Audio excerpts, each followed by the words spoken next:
Crónicas prohibidas. Desnudando la historia. Mahatma Gandhi, el santo y la prueba del deseo. Mahatma Gandhi es recordado como el hombre que predicó la no violencia, el asceta, el símbolo de pureza moral, el padre espiritual de una nación. Su imagen recorrió el mundo envuelta en sencillez, austeridad y autoridad ética. Pero lo que rara vez se cuenta es hasta dónde estuvo dispuesto a llegar para probar esa pureza. Porque para Gandhi, la espiritualidad no era una idea abstracta, era un experimento. Desde joven habló abiertamente de su lucha con el deseo. Lo consideraba una fuerza peligrosa, una energía capaz de desviar incluso al hombre más convencido de su causa. El deseo, decía, debía ser dominado, controlado, erradicado. A ese ideal lo llamó Brahmacharya, el voto absoluto de castidad. No solo abstinencia sexual, sino disciplina total del cuerpo, de la mente y del pensamiento. Pero con los años, ese voto dejó de ser una renuncia pasiva, se transformó en una prueba activa. Gandhi sostenía que la verdadera pureza no se demostraba huyendo del deseo, sino enfrentándolo, sin caer. Y así comenzaron sus llamados experimentos con la verdad. No eran metáforas, no eran ideas filosóficas, eran prácticas reales. En la década de 1940, ya anciano, con más de 70 años, Gandhi comenzó a dormir desnudo junto a mujeres jóvenes.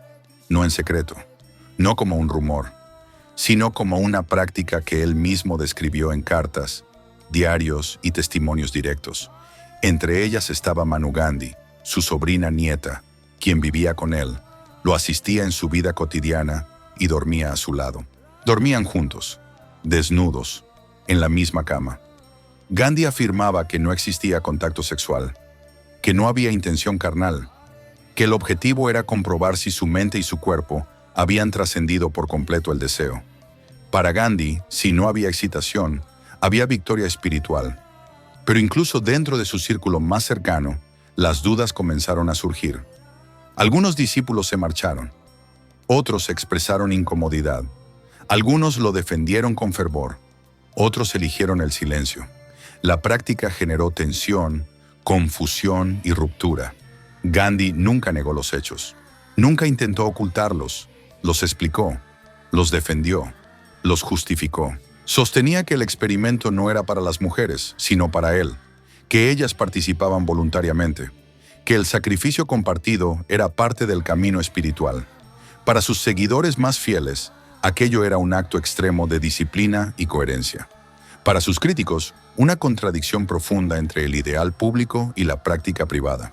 Lo cierto es que Gandhi no fue solo un símbolo político, ni un líder espiritual simplificado. Fue un hombre obsesionado con el control absoluto de sí mismo. Al final del camino lo terminó confundiendo. El deseo lo poseía, lo hacía débil. Muchos decían que el Mahatma sentía una atracción de todo tipo por las chicas jóvenes. Basta es ver que solo permitía que su sobrina nieta de 13 años lo asista en cosas de la vida diaria. Manu Gandhi, su sobrina nieta, se quitaba todo antes de entrar a la cama. Gandhi hacía lo mismo. En muchas ocasiones les acompañaba una amiga de Manu. De la misma edad, Gandhi dormía en medio, alegando que no había excitación del cuerpo. Pero muchos lo cuestionaron. Entre sus discípulos más cercanos se discutía por si la excitación no solo provenía de su cuerpo, sino de su mente. Y preso del deseo, cada noche se practicaba este ritual en nombre de la santidad. Un hombre obsesionado con el control absoluto de sí mismo, incluso del deseo, incluso del cuerpo, incluso del límite. Murió en 1948, convertido en mito. Pero como todo mito, su figura fue pulida, simplificada, santificada. Y en ese proceso, muchas preguntas quedaron fuera del relato oficial.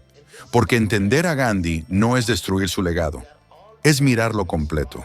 No como un santo intocable, sino como un ser humano que llevó sus convicciones y sus demonios internos hasta un territorio incómodo.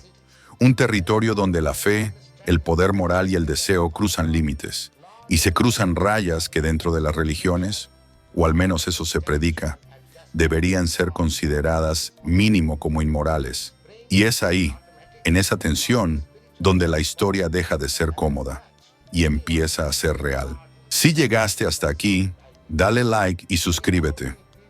Déjame decirte que eres parte del selecto grupo de personas que conocen la historia completa del Mahatma Gandhi. Conocías al mito, ahora conoces al hombre. Gracias por ver. Hasta el próximo capítulo en tu canal, Crónicas Prohibidas, desnudando la historia.